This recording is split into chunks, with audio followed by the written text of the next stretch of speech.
Bonita, boa noite, bom dia Renata, bom dia Marilene, tudo bom?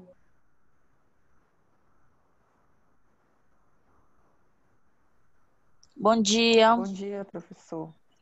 Bom Tudo dia, bom com professor. vocês? Tudo bom, graças a Deus.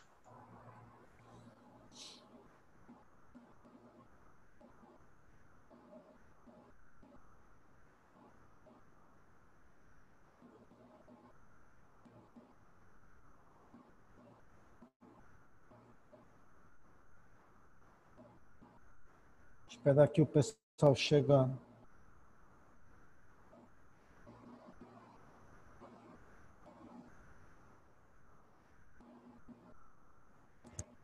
Renata, Marilene, a imagem tá boa, o áudio tá bom para vocês? Para mim tá bom. Pra mim tá bom, professor. A imagem e a voz, o áudio. Tá joia. A mim também. Quem que tá no Galaxy Tab A? Juliana Mourão. Oi, Juliana, bom dia, tudo bom? Que tá aparecendo só o do teu aparelho, aí eu não sei quem é a pessoa. Uhum. Bom dia, professor, tudo Bom bem? dia, tudo bom contigo, filho? Tudo, graças a Deus. Amém.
Renata, Marilene, Juliana, entre em contato com o grupo, com os colegas de vocês do grupo de vocês já para informar que a gente já tá online. Eu só estou dando aqueles 10 minutos de tolerância, tá, filhas? Por favor.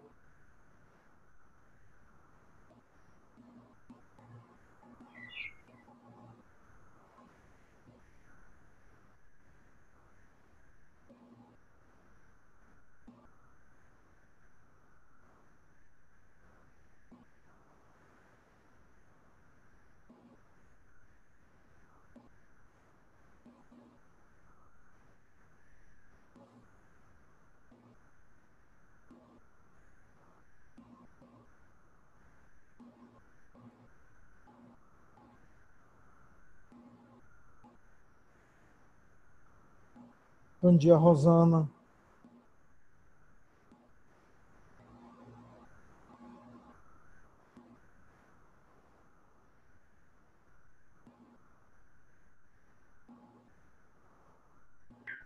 Bom dia, professor.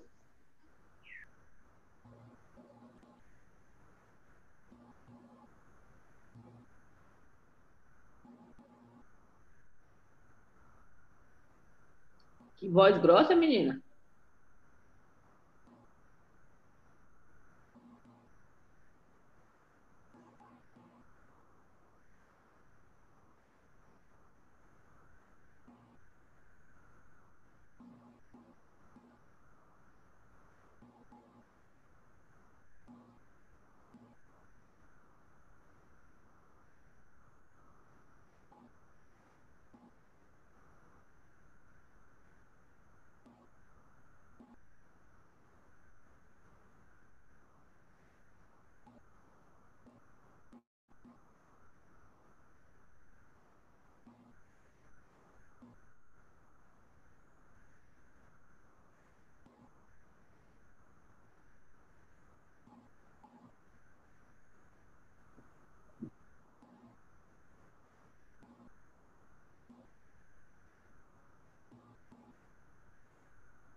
Bom dia, Graciete. Bom dia, Késia.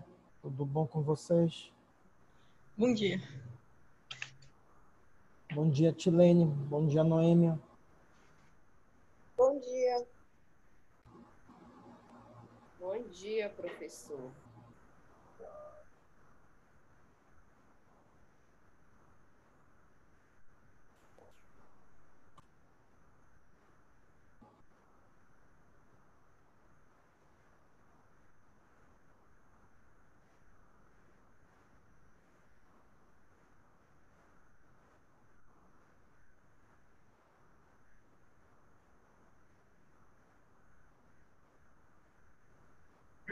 Bom dia, Bom dia, Luciano. Tudo bom? tudo bem?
Bem, pessoal, bom dia aí, tá? Vamos já dar início à nossa aula do dia de hoje, tá bom? A aula de hoje, tá? Tá todo mundo escutando bem? Tá com áudio bom? Tá com o slide? Tá todo mundo vendo bem? Tá tudo tranquilo? Hein, pessoal? Tranquilo, professor. Tá ótimo. Então vamos lá. A aula de hoje nós falaremos sobre dois assuntos que são de extrema importância quando a gente fala a respeito de antibióticos, que é a parte dos mecanismos de ação e da resistência bacteriana a essa classe de fármacos, tá?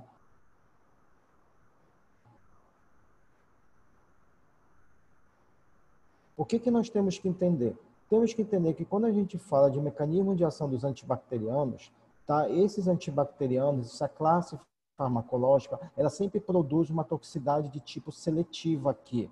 Aonde essa toxicidade seletiva, ela acaba matando ou até inibindo o micro-organismo, ou seja, o patógeno, de crescer e de evoluir e de provocar algum estado patogênico para o hospedeiro.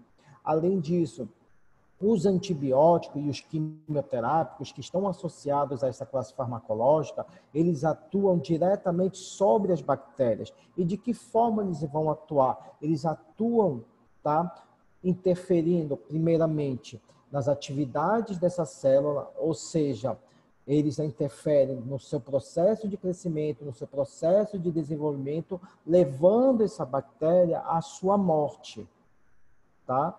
Por isso que nós temos dois tipos, duas classes de antibacterianos. Nós temos aquelas que são chamadas de bactericidas, ou seja, são antibacterianos que causam a morte celular da célula bacteriana. E nós temos os bacteriostáticos, que são aquela classe farmacológica, aquela classe de antibióticos que interfere diretamente no crescimento da bactéria, tá? Se eu estiver falando rápido, vocês podem me interromper e dizer, professor, fale um pouco mais devagar, que aí eu vou pausadamente, pausando a minha voz, tá bom?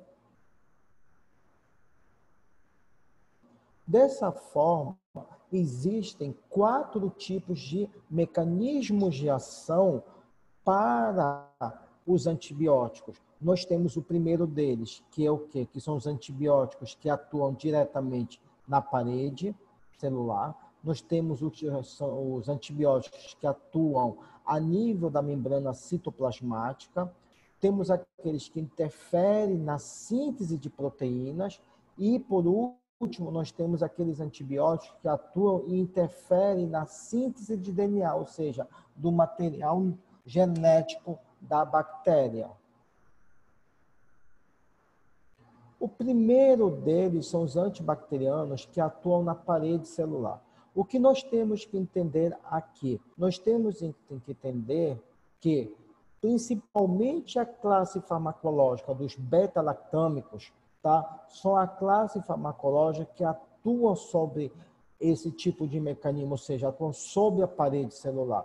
Isso porque, se vocês se lembram muito bem da nossa aula passada, que quando a gente falou a respeito da estrutura da membrana, tá? Nós observamos que essa estrutura da membrana, ela é uma camada, ela é composta por uma camada rica em peptídeo glicano, tá? E ela é dividida em 3 etapas. Ela é dividida pelo citoplasma, pela membrana citoplasmática e por uma membrana mais exterior, mais externa.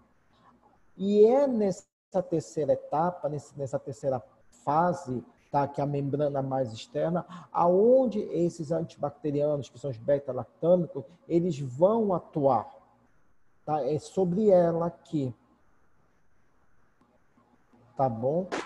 O segundo tipo, tá, são os antibacterianos que atuam a nível da membrana citoplasmática. E aqui, esse tipo de fármaco, esse tipo de antibiótico, eles são representados, tá, por um tipo de substâncias que são denominadas de detergentes catiônicos, que é muito representado por qual? Por moléculas de NH3, ou seja, por moléculas de amônia aqui. Tá? Além disso, nós observamos que esse tipo de antibacterianos, tá? Eles apresentam na sua estrutura uma cadeia de ácidos graxos, tá? Aonde essa cadeia de ácidos graxos, ela vai o quê? Ela vai deslizar, ou seja, ela vai mergulhar sobre a parte lipídica dessa membrana nossa citoplasmática. Além disso, a porção básica, ou seja, a porção mais básica, mais alcalina, ela vai estar o quê? Presa à superfície da membrana citoplasmática. E com isso, o que ocorre? Tá? Com isso, faz com que o antibiótico, que atua por esse tipo de mecanismo de ação, ele consiga facilmente deslizar, consiga facilmente se intercalar essas moléculas de ácido graxo, ou seja, facilitando a sua penetração, e com isso ele consiga agir sobre essa membrana citoplasmática, fazendo com que haja uma desorganização celular dos componentes celulares que estão presentes sobre ela. E, como consequência, o que vamos ter? E, como consequência, nós teremos o quê? A morte da bactéria. Tá? Um exemplo de fármaco, de antibiótico que atua pela membrana citoplasmática são o quê? São as polimixinas, que são fármacos, são antibióticos que atuam diretamente por esse tipo de mecanismo de ação. Tá bom?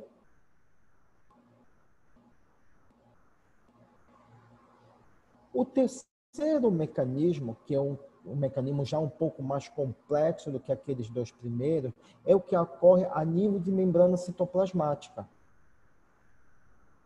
Aqui, quando nós falamos aqui da membrana citoplasmática, nós temos que entender o quê? Que ela ocorre principalmente a nível, tá?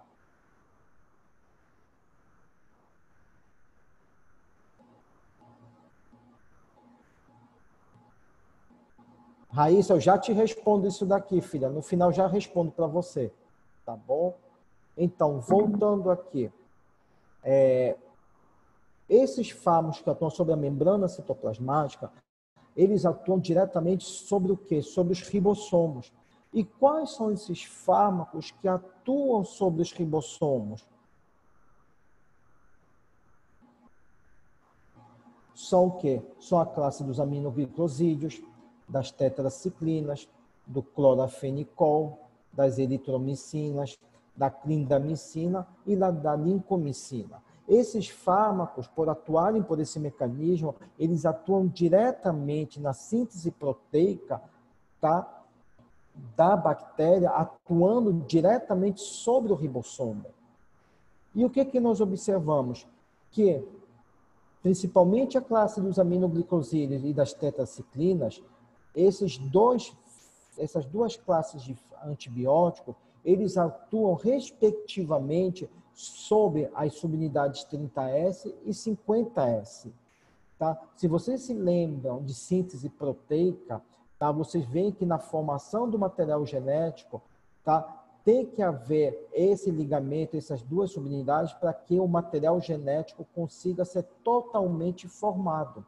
E uma vez esses fármacos interferindo nessas subunidades que eu acabei de citar para vocês, tá? O que vai acontecer? Eles conseguem inibir a síntese proteica aqui, impedindo com que haja o crescimento da bactéria, levando à morte.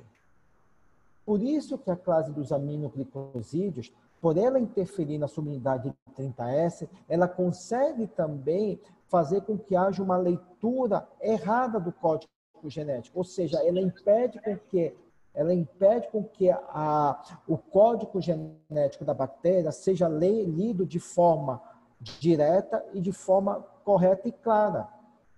Tá? E com isso não gere proteínas funcionais, ou seja, proteínas necessárias para a formação do material genético e para a sobrevida da bactéria. Diferentemente dos aminoglicosídeos, as tetraciclinas, de que forma elas agem? Elas agem atuando sobre a unidade 50S, só que aqui, ao contrário de fazer uma leitura errada do código genético da fita, tá? Da fita, tá? Nós observamos que as tetraciclinas, a classe das tetraciclinas, elas conseguem fazer um bloqueio mais restrito, ou seja, um bloqueio mais direto sobre a síntese proteica. Isso porque ela atua diretamente no RNA transportador. E se vocês se lembram de genética, o RNA transportador ele é super importante, tá? Para o quê? Para a formação, tá? Para que os ribossomos consigam os ribossomos consigam transferir o material genético e haja também a transferência de componentes que são necessários para essa síntese proteica, que são o quê? Os aminoácidos. Sem haver a presença dos aminoácidos, a síntese não vai ser totalmente completa. Haverá falta de componentes, tá, para a síntese do material genético.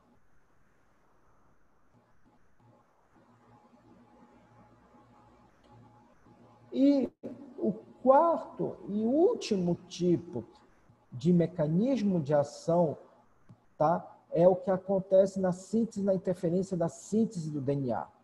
Aqui, tá, 3 classes de fármacos, tá, de antibióticos, tá, eles são de entendimento e essenciais no tratamento, não somente no tratamento hospitalar, como também no tratamento convencional que a gente usa no dia a dia nosso, que são quais? São o metronidazol, os derivados quinolonicos e as rifamicinas.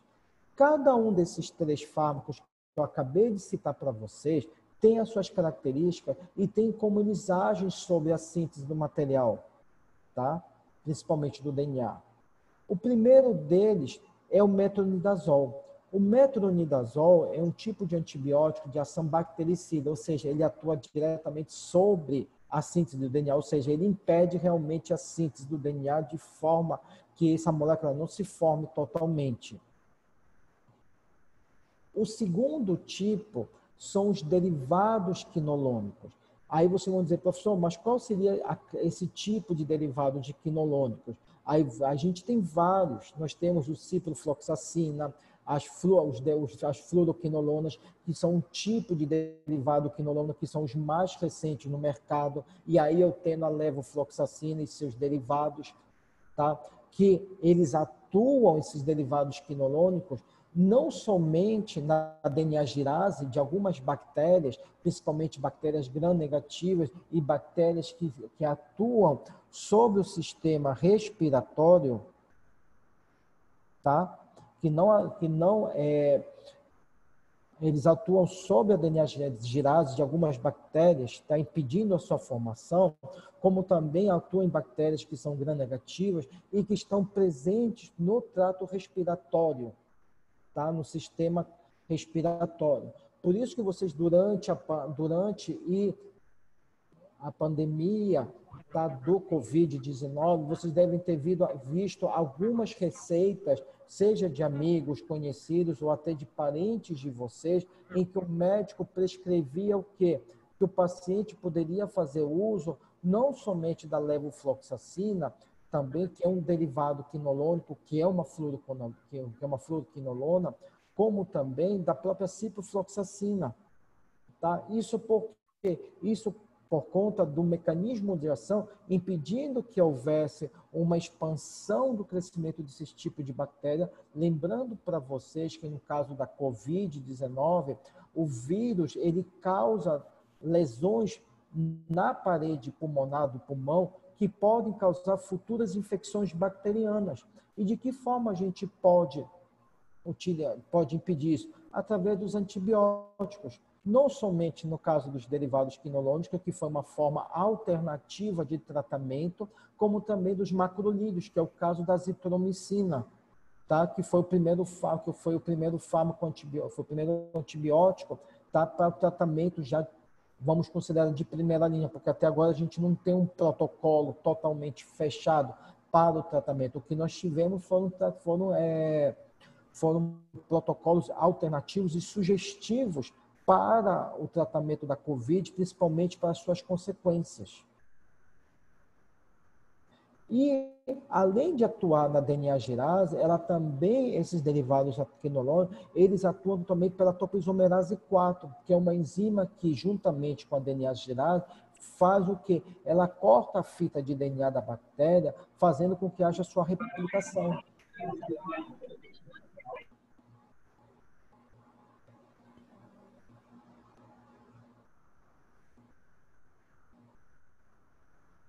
E o terceiro tipo, tá, são as rifamicinas. Elas, diferentemente do metronidazol e dos derivados quinolonicos, elas apresentam, uma vez elas atuando e agindo sobre a bactéria, elas fazem uma ligação irreversível. Por quê? Porque elas se ligam diretamente à RNA polimerase, tá, que é uma principal enzima que faz parte da síntese do DNA da bactéria.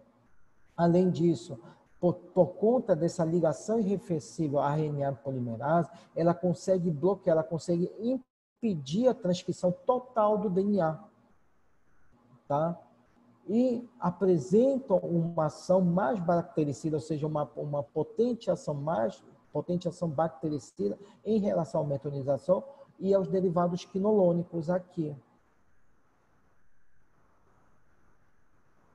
Bem, meninada, dentro do que eu falei para vocês dos mecanismos de ação dos antibióticos, ficou alguma dúvida para vocês? Querem perguntar alguma coisa que ficou em dúvida? As bactérias que têm a cápsula, né? Pode falar, que tem a cápsula, pode dizer. Bactérias que têm cápsula, qual dessas classes que seriam mais indicadas para estar usando? Porque a cápsula André, tá meio chiado o teu microfone, eu não tô entendendo. Eu entendi da cápsula e da bactéria. Eu não entendi o resto. Você tá ouvindo? Eu tô lhe ouvindo. Fale devagarzinho, porque tá chiado o teu retorno para mim.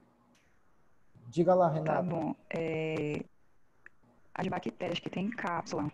Perfeito. O que seria mais indicado para estar usando dessas classes? Porque ela é uma proteção a mais, né, para a bactéria. Verdade. Vai depender muito, aqui nas bactérias capsuladas, o que a gente sempre sugere são os beta beta-lactâmicos, que podem ser derivados de penicilinas, na questão das próprias penicilinas, porque elas atuam sobre a cápsula. Tá? Lembrando para vocês que a cápsula está recoberta pela membrana. Aí as penicilinas conseguem ter uma melhor penetração, facilitando a incursão para o interior, tá? Inibindo e matando a célula bacteriana. Só que tem um problema hoje em dia, Renata. Muitas dessas beta-lactâmicas, esses fármacos que atuam de membrana e as próprias bactérias que apresentam cápsula e uma membrana mais espessa, como por exemplo no caso das gram-negativas, o que nós temos observado? Nós temos observado que está uma crescente o número da resistência por essas bactérias, principalmente nos anos anteriores, tá? Por conta do uso, tá, ok? Do uso indiscriminado de antibióticos, tá? Principalmente das penicilinas, no caso das amoxicilinas, das cefalexinas e dos seus derivados, tá? E hoje, tá, ok? Dentro da Sociedade Brasileira de Microbiologia, nós já temos uma preocupação a mais por conta desse período da pandemia que a gente ainda está vivendo hoje, dos processos de resistência, que a gente ainda não tem um trabalho de resistência fechado, para ver se esse número de cepas, tá? Porque a Covid, ela, além da questão do vírus, a Covid também trouxe uns outros problemas que ainda estão sendo estudados. E um deles foi da questão da infecção bacteriana, que por conta do uso excessivo de fármacos, de antibióticos pela população de forma indiscriminada, tá? E quando eu falo de forma indiscriminada, porque uma coisa é você ser tratado dentro de um ambiente hospitalar com um diagnóstico fechado, e outra coisa é você ser tratado de forma profilática ou paliativa, que muitas pessoas fizeram e ainda estão fazendo nesse período. Então, nós não sabemos se essas cepas de bactérias, e aí eu falo não somente das cepas de estafilococo, mas também de streptococcus e também de cepas de pneumoniais, que são as causadoras das pneumonias, elas houveram uma resistência a esses antibióticos que possam causar sérios problemas para a quimioterapia no futuro para nós. Respondi a tua pergunta, Renata? Sim, respondeu. Obrigada. De nada. Tá? Então, só repetindo, ficou alguma dúvida a respeito dos mecanismos de ação para vocês? Ficou alguma coisa que não ficou clara para vocês? Ou posso dar prosseguimento à aula?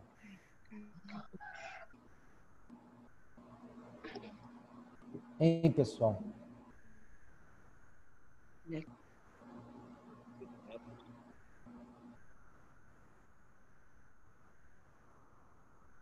Pode continuar, professor.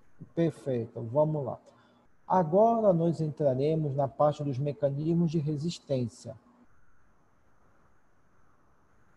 Se vocês se lembram, tá?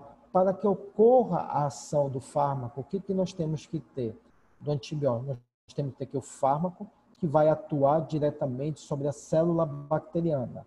Para isso ocorrer, olha o que tem que acontecer. O meu antibiótico, o meu fármaco, ele tem que ter o quê? Ele tem que ser desenvolvido para ele agir e atuar sobre um alvo terapêutico que está onde? Que está na célula bacteriana. Além disso, ele tem que ter a capacidade, tá, de atingir esse alvo, ou seja, não é somente ter o alvo aí, ele tem que ter a capacidade de interagir e de se ligar a esse alvo que está na célula bacteriana, tá, para ele poder ter uma ação farmacológica. E terceiro, ele não pode sofrer nenhuma inativação, ou seja, ele não pode sofrer nenhuma inativação quando ele atingir esse alvo. Essas são as três propriedades que são importantes para a ação do fármaco, do antibiótico, sobre a célula bacteriana. Além disso, o tempo de ação e a própria concentração, e aqui eu me refiro à concentração terapêutica, elas são de super importância para que esse fármaco ele consiga atingir o alvo e consiga ter uma eficácia, atingir uma eficácia. E com isso, tá? De acordo, em cima de tudo isso que eu falei, nós teremos o quê? Nós teremos dois tipos de bactérias. Nós teremos aquelas bactérias que são sensíveis ao tratamento e aquelas que são resistentes ao tratamento. Tá? Dessa forma, as bactérias que são denominadas resistentes são aquelas bactérias que elas crescem e se desenvolvem em meio laboratorial, em meio in vitro, em meio de placas ou de outros meios de cultura, tá? Aonde essas bactérias vão crescer sob certas concentrações, tá? Aonde esses antibióticos, esses antimicrobianos consigam atingir, tá? Consigam atingir o sangue, tá? E dentro dos protocolos e dentro das concentrações recomendadas em clínica, gerem cepas resistentes, tá? E que serão estudadas. Ficou claro isso aí para vocês? Alguma dúvida? Ou posso seguir?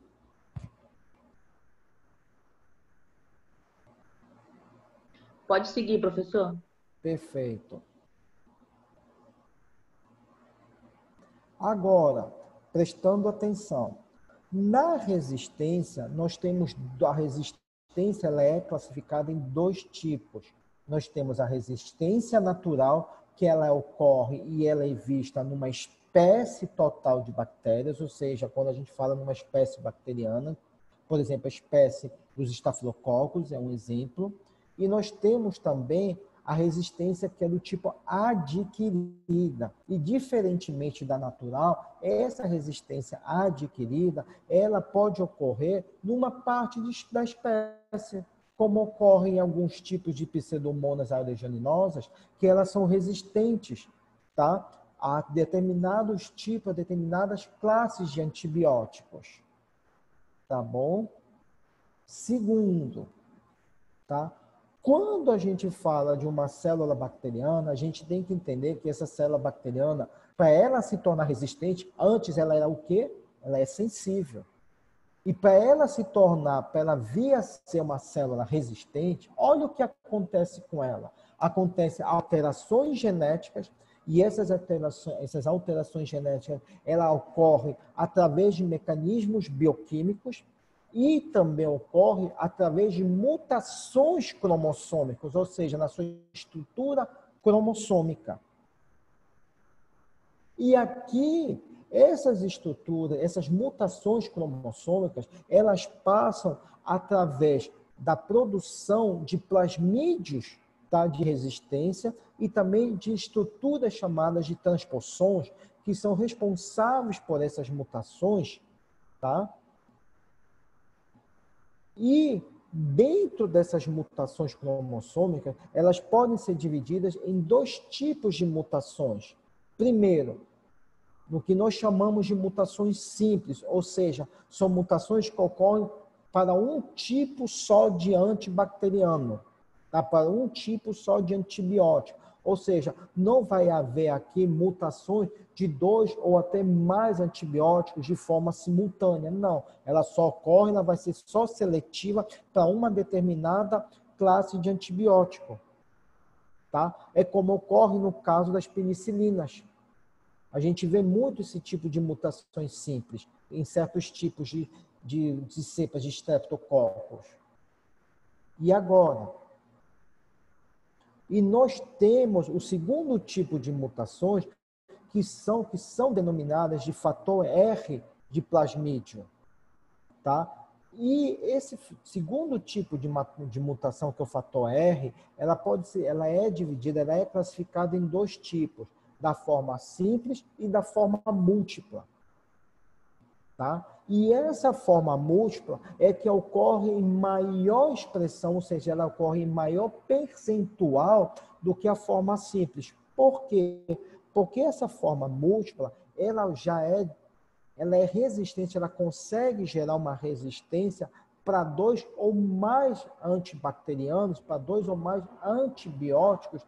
Isto porque, por conta desse termo aqui, que são chamados dos genes de resistência, tá? Então, se eu perguntar na prova para os senhores e para as senhoras as diferenças entre os dois tipos de mutações simples e do fator R, tá? Primeiro, que a mutação simples ela só vai ocorrer numa classe de antibiótico.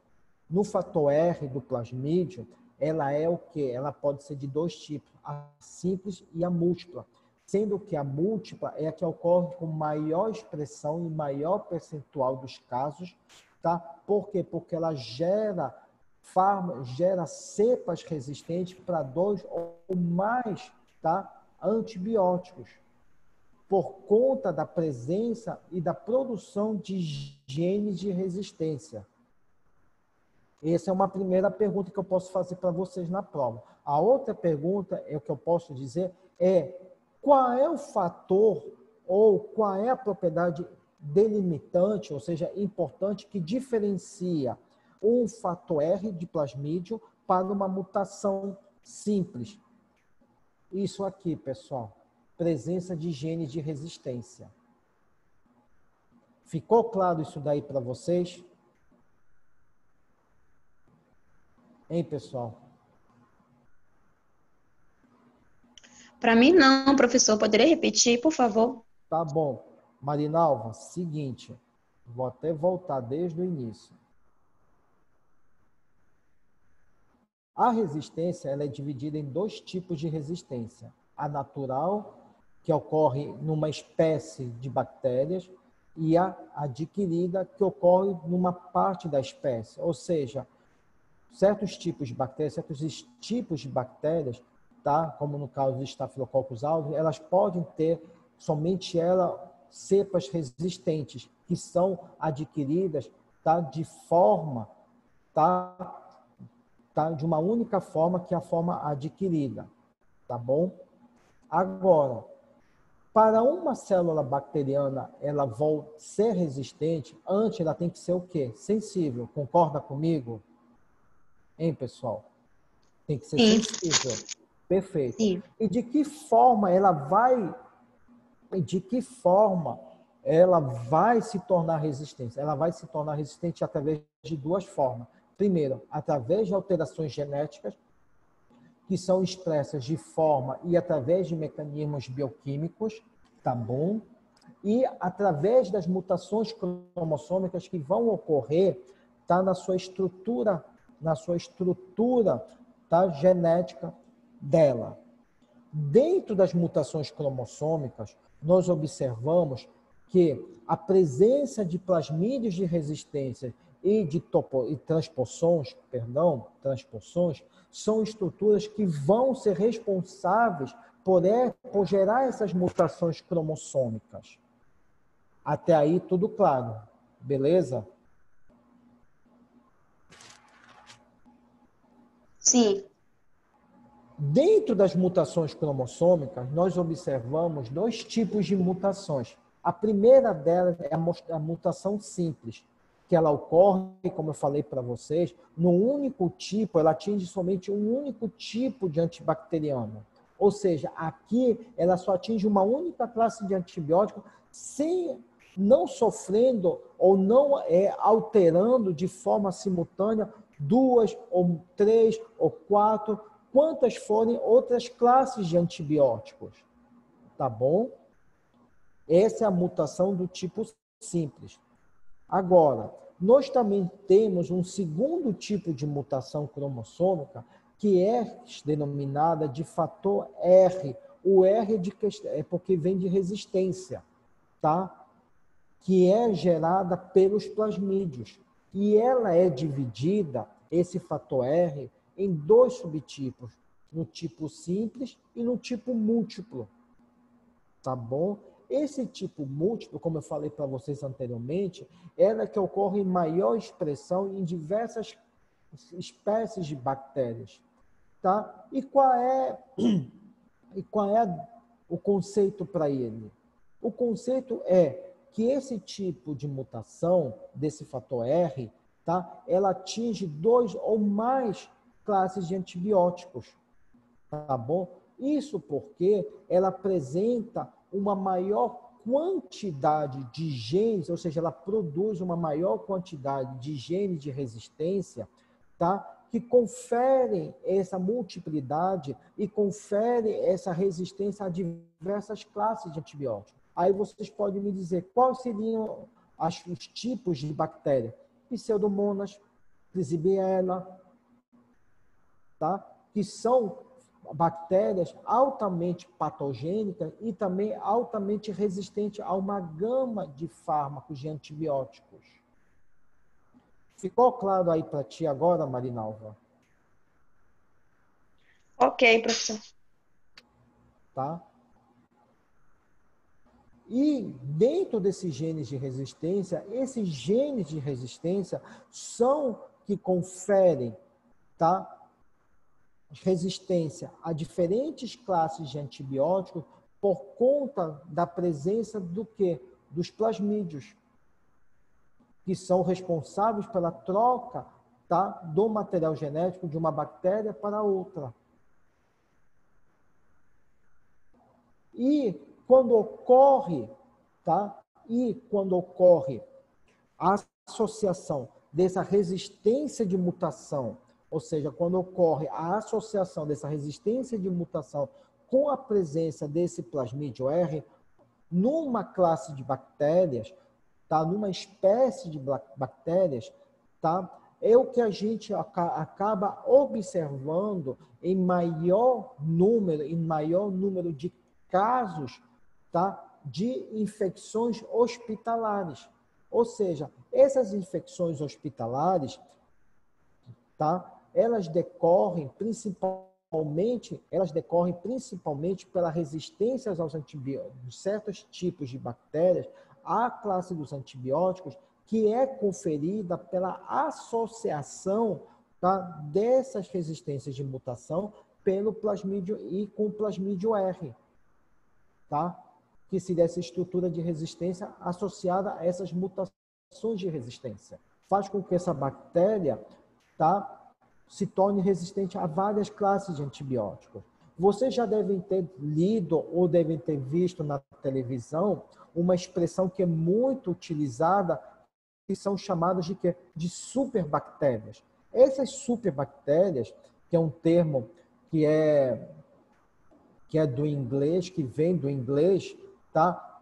Ela se define por conta disso que eu acabei de explicar para vocês, através de bactérias que apresentam resistência, ou seja, mutações que geram cepas resistentes, que, associado à presença dos plasmídios de resistência, confere a ela uma característica a mais, ou seja, confere a ela uma característica maior de resistência a várias classes de antibióticos. Ficou claro isso para vocês? Alguma dúvida?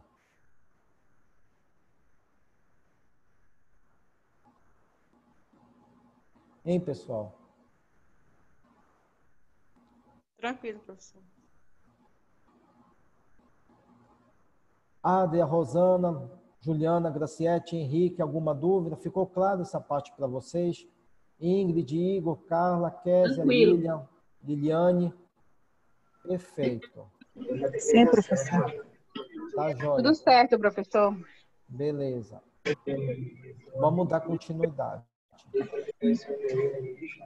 Agora, dentro dos mecanismos, ou seja, dentro dos tipos de mecanismo de resistência, existem 5 tipos de mecanismo de resistência que nós iremos estudar no dia de hoje, que são a produção de enzimas que modificam a molécula do antibiótico, tornando esse antibiótico inativo, a diminuição da permeabilidade, alterações do alvo, síntese de novas enzimas e expulsão do antibiótico da célula bacteriana.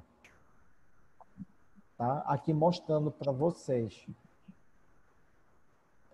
O primeiro deles é a produção de enzimas que ou degradam ou que modificam a estrutura do antibiótico. E aqui nós dividimos esse tipo de mecanismo em 2 subtipos. O primeiro deles, que são as enzimas que degradam os antibióticos, e isso é muito observado, isso é muito visto, principalmente em fármacos da classe das beta-lactamases, tá? Isso porque, se vocês se lembram de farmacologia, tá? No caso da farmacologia 2, tá? Essas beta-lactamases, elas conseguem o quê? Hidrolisar o anel beta-lactâmico, tá? Principalmente de bactérias gram-negativas. Só que com a resistência, tá? O que nós observamos? Esse antibiótico acaba sendo inativado. E o principal modelo de estudo para esse tipo de mecanismo de resistência é o que é visto aonde? Nos Staphylococcus aureus. Por quê? Porque cepas resistentes de Staphylococcus aureus, tá? Eles geram plasmídios, principalmente plasmídios de resistência, que hidrolisam a benzilpenicilina, que é o metabólito gerado no produto de biotransformação da penicilina, tá? Inativando. Tá bom? Além disso, ela é muito observada, como eu falei anteriormente no início, em bactérias gram-negativas. Por quê? Porque esses tipos de bactérias gram-negativas, eles apresentam quase 30 tipos de beta-lactamases, tá? Que já sofreram e que já estão catalogadas na literatura, tá? Que já sofreram mutações e geraram cepas resistentes. Sendo que a principal tipo de beta-lactamase é essa daqui, é a T1. Esse tipo de beta-lactamase, ela produz, tá? Nós já observamos que ela produz não somente plasmídios, mas também transpossons, que eu falei anteriormente para vocês, que são estruturas responsáveis por gerar as mutações cromossômicas e futuramente gerar cepas resistentes. Tudo claro aí para vocês, pessoal? Alguma dúvida aí?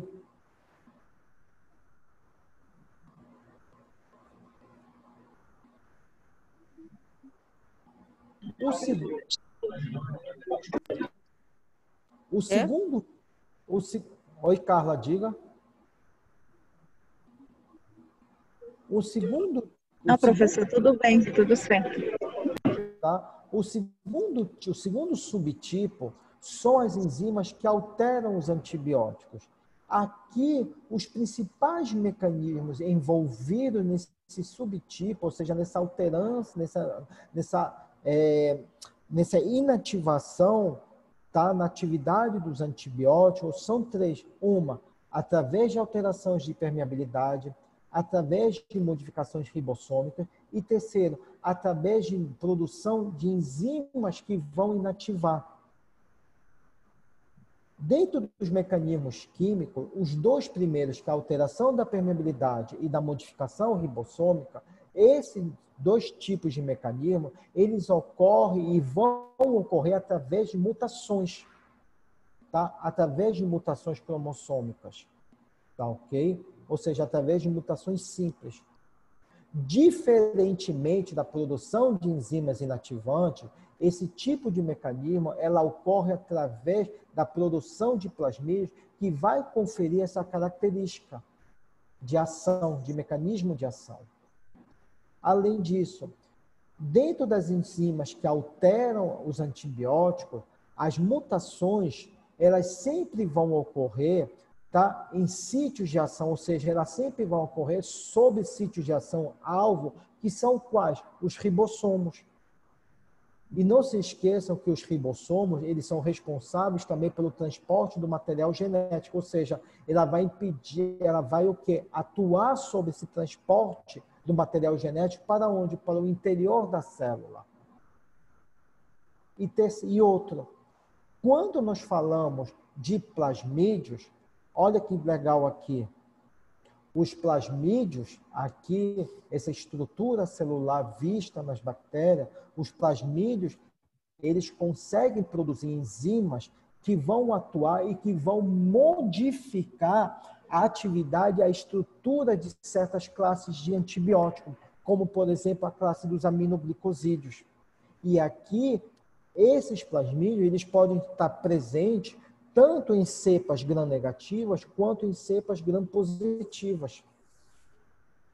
E uma vez atuando, ou seja, uma vez esse plasmídio atuando, sendo expressado, está sob a classe dos antibióticos, por exemplo, na questão no exemplo que eu dei para vocês, dos aminoglicosídeos, olha o que vai acontecer. Diminuição da atividade do aminoglicosídeo, diminuição da capacidade de fixação desses aminoglicosídeos sobre os ribossomos. E terceiro, tá, o transporte, tá, ok? O transporte aqui desses aminoglicosídeos para o interior da célula bacteriana vai estar de que forma? Prejudicado. Ou seja, o antibiótico ele não vai conseguir exercer, não vai conseguir ter a sua eficácia farmacológica aqui.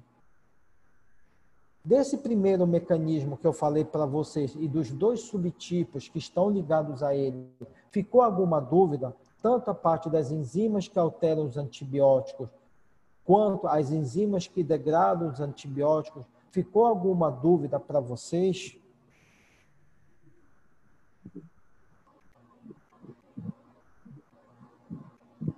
Hein, pessoal? No momento não, professor. Perfeito. Ok.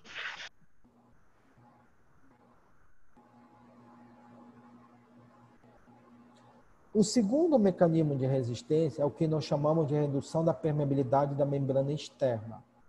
Tá? Aqui, esse tipo de mecanismo ela é muito observado em cepas gram-negativas. Isso porque, se vocês se lembram da aula passada, da diferenciação de uma cepa para outra, essas cepas gram-negativas elas são menos permeáveis. Com isso, tá, os antibióticos, para eles poderem fazer a sua ação farmacológica, eles têm que ser transportados por que forma? Através de difusão passiva e através também da presença de proteínas de membrana que estão na parte externa, que são denominadas de porinas ou de OMPS. Tá?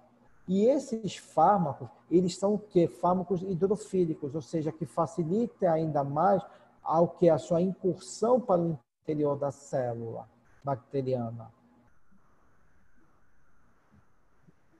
Só que, durante o processo de resistência, quando se gera resistência, bactérias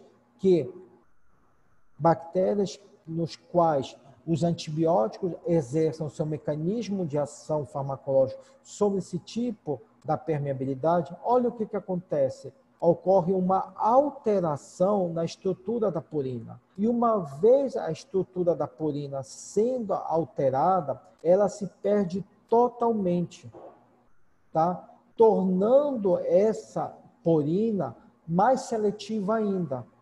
E com isso, ela faz com que não somente alguns tipos de antibióticos, como também alguns tipos de nutrientes, não consigam adentrar para o interior da célula. Por isso que classes de fármacos como beta-lactâmicos e fluoroquinolonas, elas não conseguem mais exercer seu mecanismo de ação, porque elas não conseguem mais penetrar por essa permeabilidade de membrana por conta da mudança na estrutura da purina. Entendido aqui, pessoal, essa parte para vocês?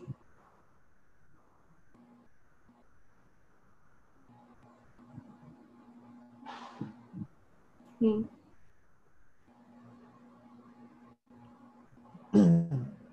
O terceiro tipo é o que nós chamamos de sistema de eflúvio hiperexpresso.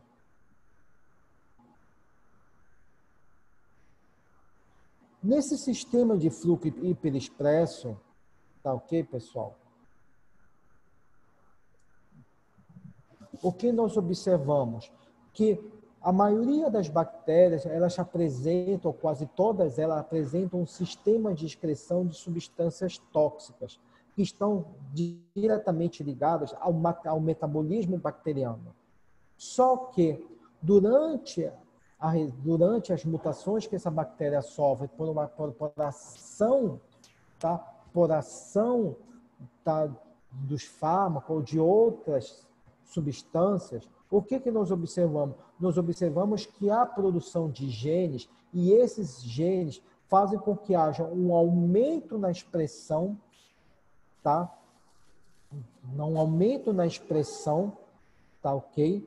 Dessas secreções, tá? Desses genes que são responsáveis por essa secreção e faz com que haja um aumento excessivo, tá? Dessas substâncias tóxicas, tá ok? E bactérias, principalmente as das cepas gram-negativas, elas apresentam proteínas de transporte interno, ou seja, essas proteínas de transporte interno que ficam aqui no interior da bactéria, tá? Que são responsáveis por essa bomba de influxo que faz com que haja um aumento, tá? Na excreção dessas substâncias. E lembrem vocês que a maioria dos antibióticos, hoje, eles são muito mais bactericidas do que bacteriostáticos. E com isso, tá? Tanto uma quanto outra, elas precisam entrar na célula bacteriana para poder não somente inibir, como também matar a bactéria. Elas acabam, o que acaba ocorrendo aqui? Acaba ocorrendo que há um aumento na excreção dessas substâncias. Além da bactéria excretar substâncias que não são necessárias para ela, ela acaba também excretando aqui os fármacos, os antibióticos, tá? E, se você se lembra da aula passada, na membrana, essas proteínas, principalmente as purinas, tá? Elas também fazem parte e também participam dessa bomba de fluxo. Isso porque elas estão presentes aonde? Elas estão presentes na parte externa, tá ok? E também nós observamos aqui que existe, tá? Existe aqui o que nós chamamos de uma proteína, que é a proteína que constitui um sistema tripartido. E o que seria esse sistema tripartido? Seria não somente a parte interna da membrana da bactéria, como também a parte externa, ou seja, ela seria uma camada intermediária, tá, entre uma e outra membrana, o que facilita ainda mais, tá, a excreção dessas substâncias tóxicas. Tá ok? E dentro do sistema de fluxo, nós observamos que esse sistema de fluxo, ele pode ser de dois tipos. Ele pode ser de um tipo inespecífico e um tipo específico também. Quando nós falamos de tipo inespecífico, ele pode excretar diferentes tipos de antibióticos. Ou seja, não somente fluoroquinolonas, macrolídeos, beta-lactâmicos. Ela pode excretar todos esses daí. Como também nós podemos observar que esse sistema de fluxo, ele pode também ser tipo de quê? Específico, ou seja, ele pode excretar um antibiótico específico. É o que acontece em alguns casos de estreptococcus, que eles conseguem excretar aqui, tá? O quê? Eles conseguem excretar certos tipos de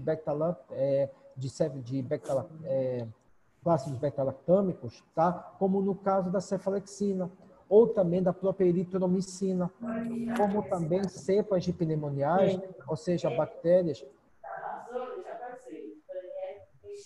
Os problemas todos estão sendo resolvidos. Verdade.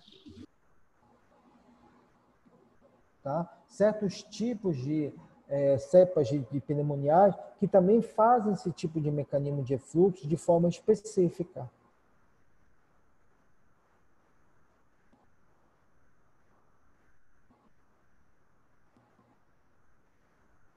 O outro tipo de mecanismo de resistência é o que nós chamamos de alteração do sítio-alvo de ligação do antibiótico, aonde esse antibiótico ele se ligará. Se você se lembra, a molécula do fármaco, tá? Para ela poder atuar sobre a célula bacteriana, tá? Ela tem que fazer o quê? Ela tem que se ligar a algum receptor.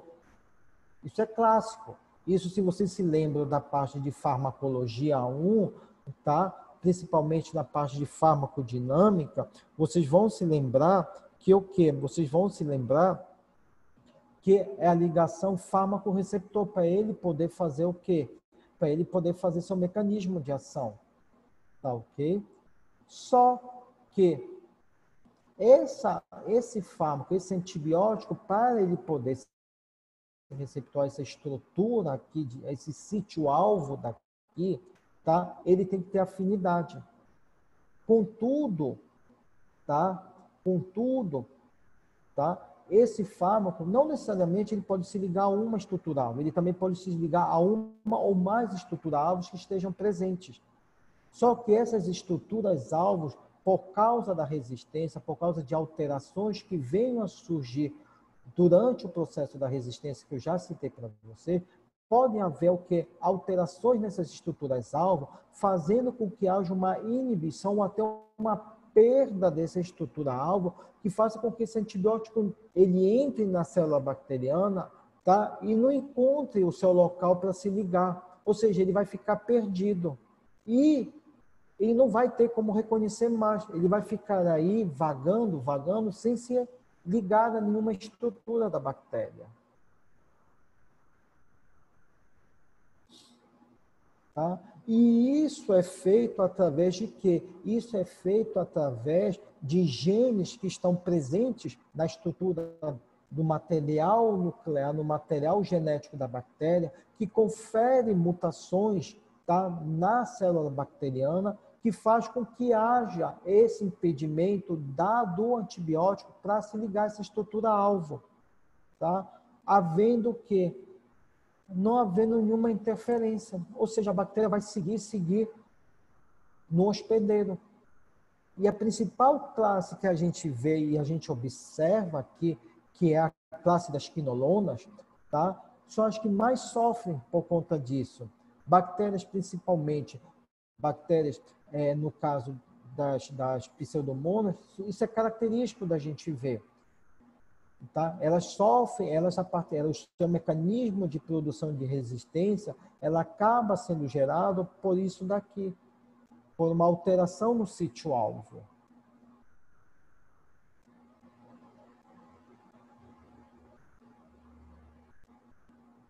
E nós temos também a proteção ou o bloqueio, é um outro mecanismo de resistência, que é a proteção ou o bloqueio do sítio-alvo de ligação do antibiótico.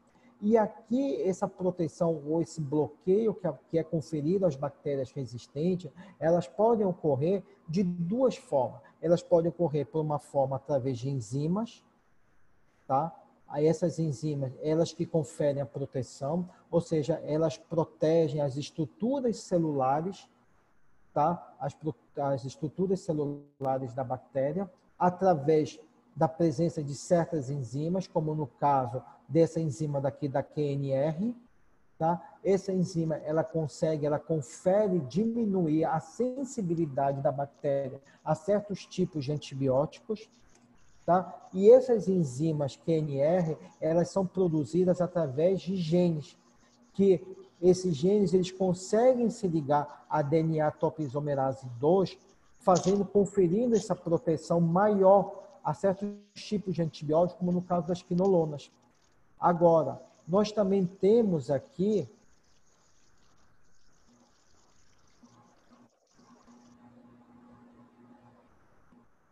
no que se refere ao bloqueio, nós também temos genes, que são principalmente genes cromossômicos, aqui, que criam barreiras, ou seja, que criam barreiras de proteção, tá, contra certos tipos de antibióticos, como no caso da vancomicina e da teclopamina, tá? Que fazem com que protejam as estruturas celulares da bactéria, impedindo com que o antibiótico entre e faça a sua ação farmacológica, o seu efeito farmacológico aqui. Já logo, gente, para arrumar.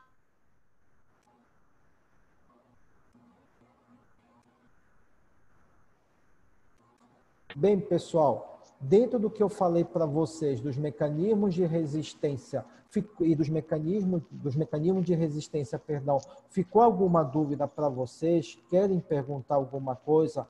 O áudio está liberado aqui para vocês.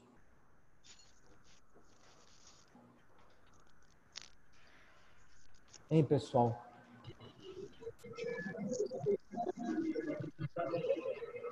Hein, Marinalva, Carla, Ádia, Rosana, Juliana?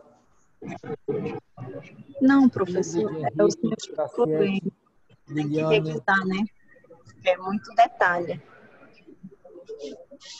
Raíssa, Renata, Rivica, Rosilene, Patrícia. Ficou alguma dúvida aí para vocês? Agora não, professor. Tudo certo. Ficou alguma, dentro do que foi falado, ficou alguma dúvida que vocês queiram perguntar, queiram me dizer?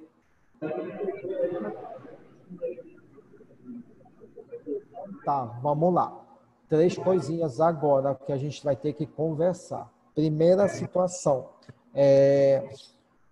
O que vocês acharam do artigo de lepra? O que vocês entenderam do artigo de lepra que eu passei para vocês como atividade na semana passada para vocês?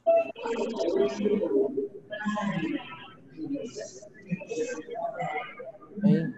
O que deu para vocês extraírem desse artigo? Hein, pessoal? O que dá para vocês extraírem desse artigo que eu trouxe para vocês, um artigo de lepra a respeito de estrutura, das estruturas celulares das bactérias? O que dá para a gente entender a respeito disso?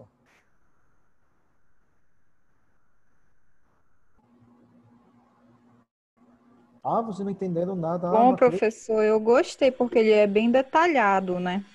Certo. Ele vem explicando bem direitinho sobre a estrutura, quais são os componentes químicos da lepra. Achei bem legal. Modo de diagnóstico. Tá. A parte da estrutura celular, o que vocês deu para que dá para a gente entender da parte da estrutura celular como modelo utilizando o Mycobacterium lepra?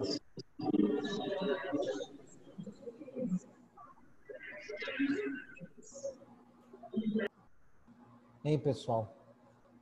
Qual seria a característica principal da estrutura celular do Mycobacterium lepra? O que a gente pode extrair do artigo? Que é um dos responsáveis pela patogenicidade do patógeno e no desenvolvimento da doença, na evolução da doença. Seria a presença da glicina. Perfeito. Que mais? Tem mais um outro aí que é importante também.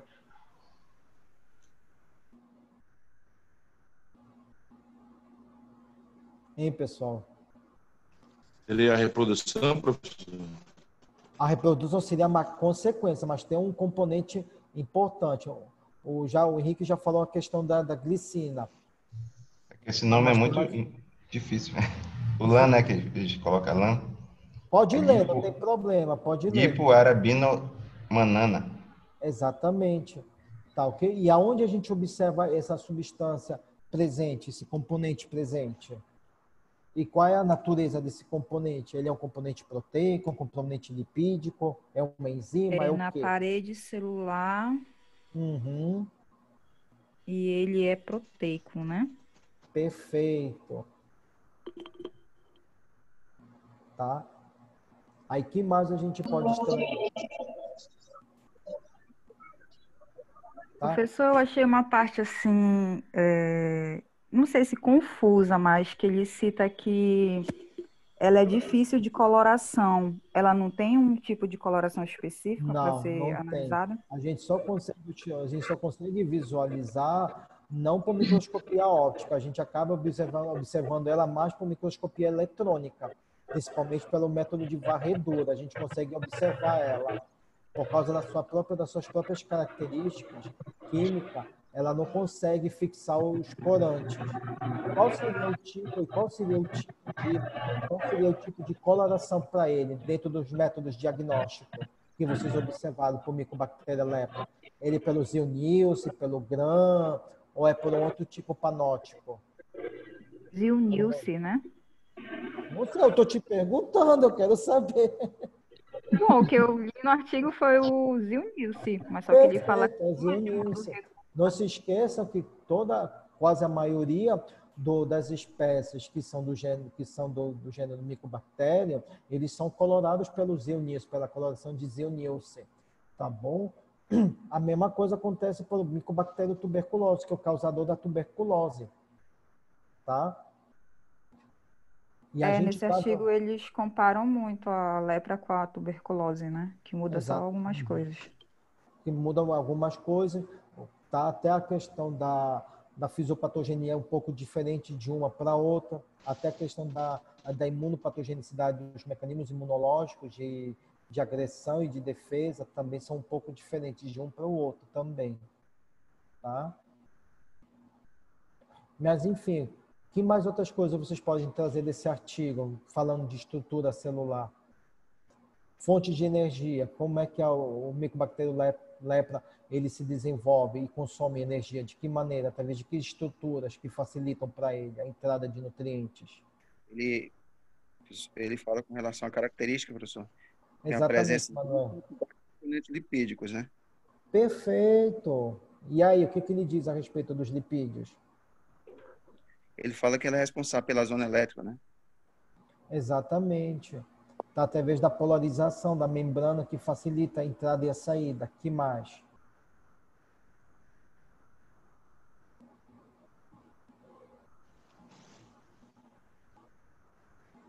Hein, pessoal? Bora, Adria, Rosana, não estou escutando vocês. Juliana, vamos falando. Kézia, eu não te escutei até agora. A Renata já falou. E se tu me falar que a Renata está falando por ti, tá demais. Aí eu já não vou aceitar. Lilian, Luciano, Ingrid. Patrícia, Marlon, Brenda.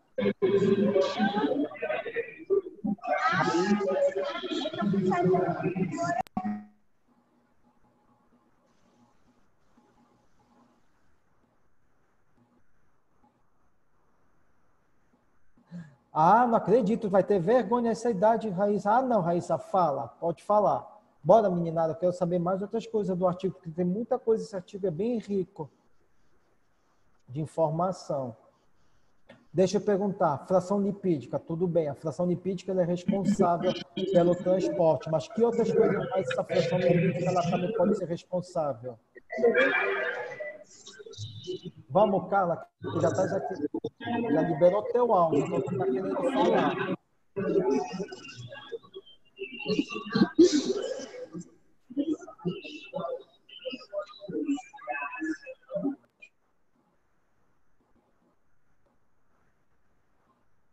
Fala muito também da questão, professor, que é relacionada ao genoma, né? E a estrutura isso daí é do... importante, isso é bacana. O que ele fala da estrutura do genoma? Diga lá.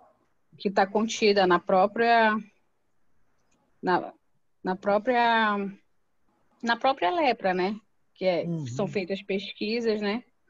Então, com isso, eles tiram todas essas informações de lá, né? Contendo o avanço das pesquisas, né?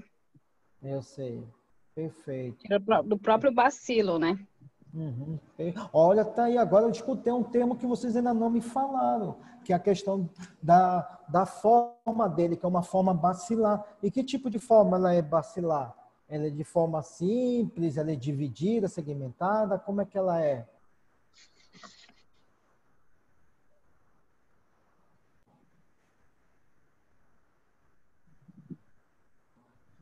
Hein?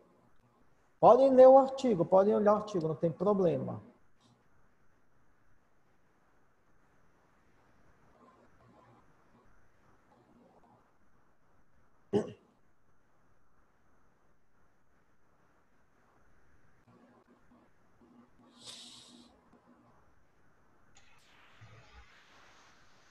Aqui no artigo diz que ele é reto e levemente encurvado.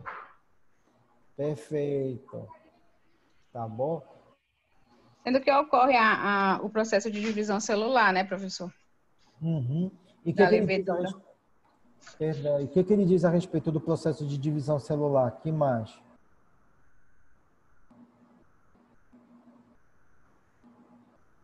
Divisão binária. Perfeito, divisão binária. Tá? Agora, deixa eu extrair mais um pouquinho de vocês, tá ok? A Adria falou a respeito do genoma, tá? Que é a estrutura, que é a genoma onde está presente o material genético do micobactério lepra. Que em outras informações, esse genoma também confere ao micobactério lepra Agora, trazendo um pouquinho para a nossa aula de hoje, que é a respeito do mecanismo de ação dos fármacos e dos mecanismos de resistência dos fármacos. Que outras coisas vocês puderam verificar no artigo que ele fala?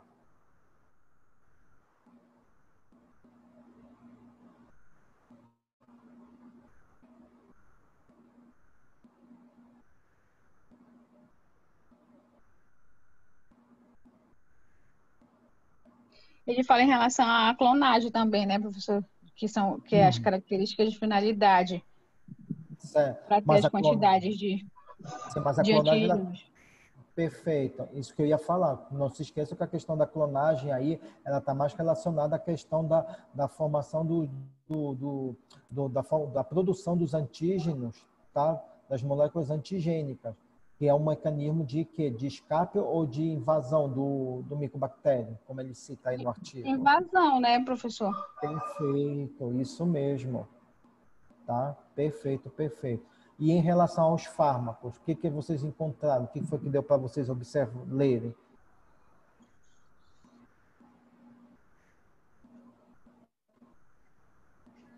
Que é usado as sulfas, né? Uhum. Que é a principal forma de tratamento. Tá, mas não somente das sulfas. A gente tem o tratamento de primeira linha, que é a Dapsona também. Dependendo do tipo de forma que o paciente vai ter, se é a multibacilar ou a paucibacilar. Tá? Não se esqueçam disso. Tá bom? E o que ele fala de resistência? Ele fala alguma coisa de cepas resistentes ou não?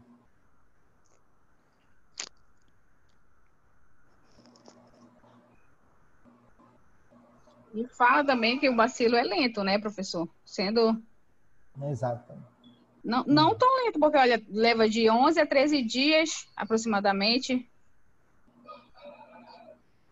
a fase, né, que faz a multiplicação. Uhum. É muito tempo, né? 11, 13 dias, professor. Por que diz que é lento? Porque age lento dentro do... Ele age lento. Ele é uma doença que a gente chama de silenciosa.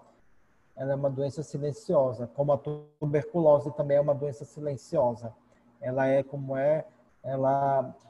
No caso da lepra, para ela poder começar o seu período porque ele fica num período de latência, de dormência, onde ele fica preso em algumas células sanguíneas nossas e também em algumas células nervosas também, tá? Por isso que ele Então, todo mundo pode ter, só não pode... Algumas pessoas desenvolvem e outras não. Exatamente. Algumas pessoas podem ter sido expostas ao micobactério, mas não desenvolverem. No caso da tuberculose, é quase a mesma coisa. Muita gente teve em contato com pessoas que tiveram tuberculose, mas não quer dizer que contraíram e que apresentaram a doença. Vai depender muito do estado do teu organismo e da resposta imunológica a ele. Entendi, professor.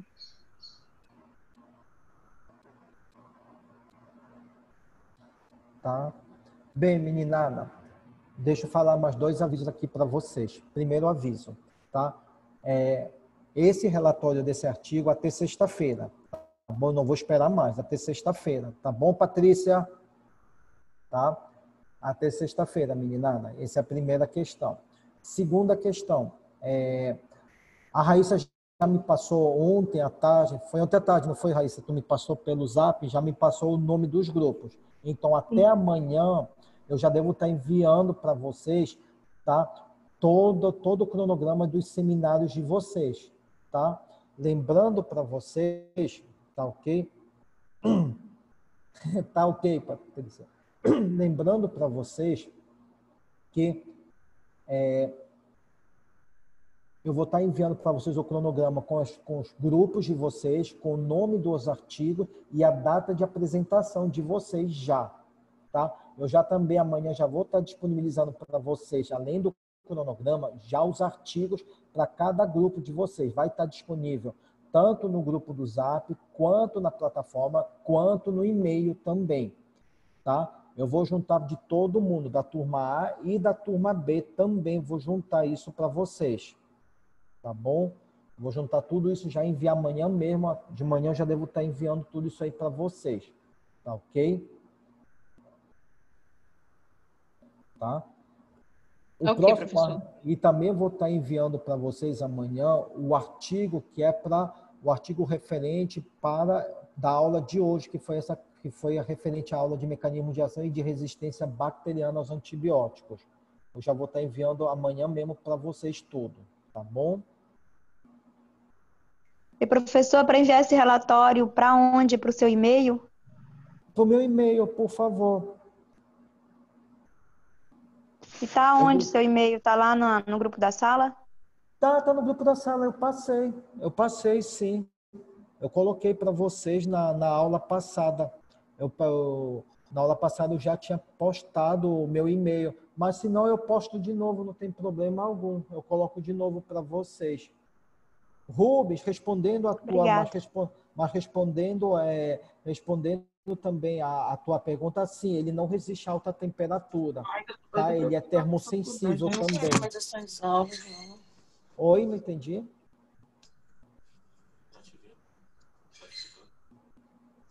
Tá bom? Eu vou estar enviando para vocês também no grupo do Zap o meu e-mail, tá? Para vocês terem contato. O meu contato também pelo e-mail.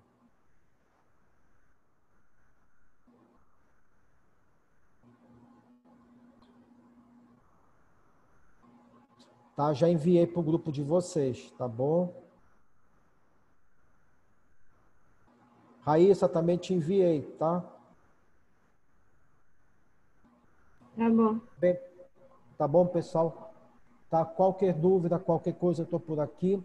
Tá joia no grupo do Zap. Eu já devo estar postando ainda hoje, no dia de hoje, a aula de vocês, tanto na plataforma quanto no canal do YouTube, tá? Os artigos do seminário e o artigo referente ao dia de a aula de hoje também será postado até amanhã, tá? Vocês farão também um relatório a respeito disso. Não se esqueçam e prestem atenção que esse relatório aqui, tá, do que a gente conversou na nossa aula, na aula de apresentação da disciplina, esse relatório está valendo ponto, porque ele vai ser somado com os seminários, tá? E ele vai ser entregue, tá bom? E vai ser entregue na data do início dos seminários. Ou seja, vocês vão ter um tempo aí para preparar esse relatório, tá bom, meninada? Esse relatório que você está falando da primeira aula de apresentação, isso é individual, né? Oi, Marinalva, não entendi, perdão. Repete. Esse relatório que o senhor está falando é da primeira aula de apresentação da matéria? Lembre que na apresentação da matéria eu botei o cronograma nosso, tá? Que tá no plano de aula nosso, tá? Tá lá no nosso cronograma, tá ok? Que o seminário do relatório da aula 2, que é essa aula de mecanismo de ação e de resistência, ele vai ser o relatório que tem que ser entregue para mim no primeiro dia das apresentações do seminário. Todo mundo vai ter que me entregar, tá bom? E aí, tá? Porque vai contar como ponto para vocês para a somatória, tá? Da nota de vocês juntamente com a dos seminários, tá bom?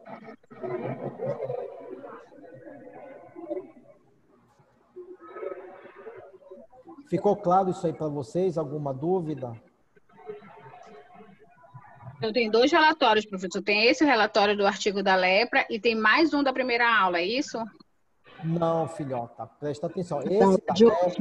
Esse da lepra, tá ok? Esse não tá valendo ponto, tá? Mas esse de agora, eu mandei esse da lepra porque eu queria ver como estava o entendimento de vocês e a pesquisa de vocês. Mas esse de agora, tá ok? Esse de agora, tá? Que é de mecanismo de ação e de resistência, esse sim vale ponto, tá bom? O da lepra serviu como suporte, tá? Como um suporte de bibliografia para vocês, tá? Ficou entendido aí para todo mundo? Então, só o que vai valer o ponto, que é para ser entregue no dia do seminário, é o de mecanismo de ação e resistência Esse que o senhor passou da aula de hoje, não é isso? Perfeito, esse mesmo que eu vou estar enviando para vocês amanhã mesmo, tá? Juntamente com os artigos dos seminários, tá bom? Tá bom.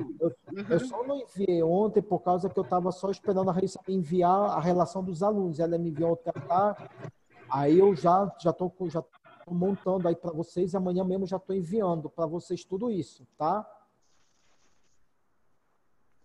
Beleza, professor. Tá ok. Alguma dúvida, algo mais que queiram perguntar, que queiram esclarecimento? Ou tá tudo em ordem aí para vocês? Professor, dá para me escutar? Dá sim, Marinalva. Pode falar. É a Kézia, professor. Kézia, desculpa. O nome da Marinalva logo aí. Diga, Kézia.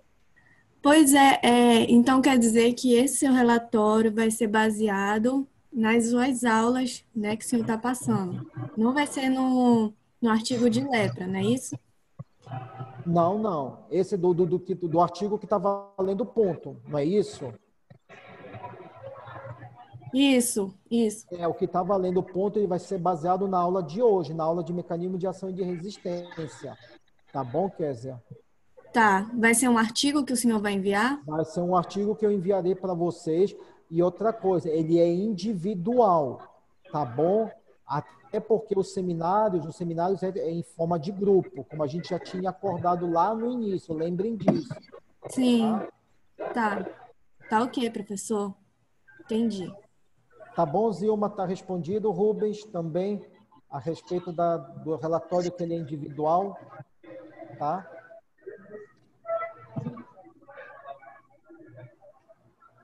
Mais alguma pergunta, pessoal? Mais alguma dúvida? Não, só isso mesmo, professor. Tá bom, então, meninada. Um abraço para vocês, um bom dia para vocês. Até a semana que vem, tá? Qualquer coisa eu tô qualquer coisa eu tô no grupo, tá no Zap, podem perguntar, podem me procurar, tá bom? Tô. Tá ouvindo, professor? Luciano? Não entendi, Luciano. Tá ouvindo? Tô lhe ouvindo, pode perguntar. Quando o senhor vai botar essa aula na plataforma? Eu devo estar botando essa nossa aula na plataforma até hoje à tarde, já deve estar exposta, já deve estar na plataforma, tá bom? Tá ok, então. Obrigado. Tá bom? De nada. Tá? Um abraço a todos vocês, um bom dia para vocês, tá?